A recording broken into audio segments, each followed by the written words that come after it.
Hi everyone, today I'm going to be sharing with you my very simple carrot ginger soup recipe. If you follow me on Instagram, you'll see that I made this recently and it's actually been my go-to soup for a few weeks now. I've made so many batches, but a few of you asked me to share the recipe, so that's what I'm going to do today. So for this recipe, you're going to need about 5 or 6 large carrots, a nice chunk of ginger. You can kind of adjust this depending on how gingery you like it.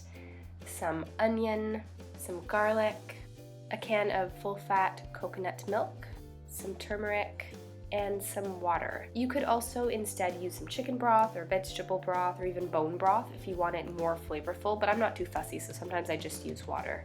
So I'm going to begin by just coarsely chopping up my vegetables. I'm going to cut up the carrots, and I'm just going to peel and chop up my ginger as well.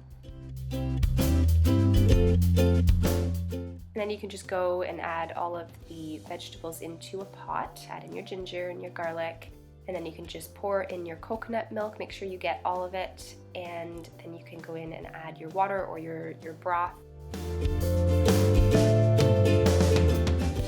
And lastly, I'm just going to throw in some ground pepper and some sea salt. Give it a good stir, and then I'm just going to put it to boil, and then I'm going to simmer it for approximately 20 minutes or so. The vegetables don't need to be super soft, but just enough that it's nicely cooked. And then you can go and add your ingredients to a blender and blend it until smooth. And at this point, I will throw in a couple of dates. You don't have to do this, but I just like to give it a little extra something. So just make sure that if you do add dates that you pit them first and you soak them in warm water for a couple minutes so that they blend a little smoother. And then give it all a good blend. You might have to do this in 2 batches. And then your carrot ginger soup is done. It is so hearty. It's really delicious. Top it with some green onion, some more pepper. You can put some cilantro in there or any other seasonings. And what I like about the soup is that it's versatile in that you could add any other spices that you like. Cumin's really nice in this. A sprinkle of cinnamon is nice in there as well.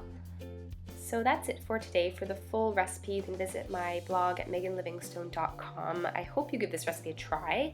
Give this video a thumbs up if you enjoyed it, and leave me a comment below with what your favorite homemade soup is, and I will see you guys in my next video. Bye!